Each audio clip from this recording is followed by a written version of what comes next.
आपण एखाद्या मुलीची आई वडील होणं सोपं काम नाहीये. आपण खूप स्वप्न पाहत असतो मुलींसाठी. मला वाटतं माझ्या मुलीने शिकावं. मी जशी घरात आहे, मी फक्त हाऊसवाईफ आहे, तसं माझ्या मुलीने राहू नये. तिने जॉब करावा, चांगलं शिक्षण घ्यावं, उच्च शिक्षित व्हावं, ही प्रत्येकच आई वडिलांची इच्छा असते.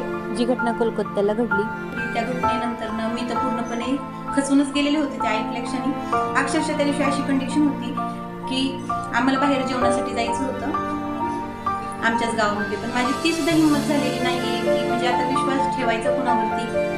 म्हणजे असं हजबंड वाईफ किंवा मुलांना घेऊन बाहेर पडणं सुद्धा थोडक्यात माझ्या नजरेसाठी आता म्हणजे धोकादायक झालेलं आहे. खूप बेकार कंडिशन आता समोर यायला लागलेल्या आहेत.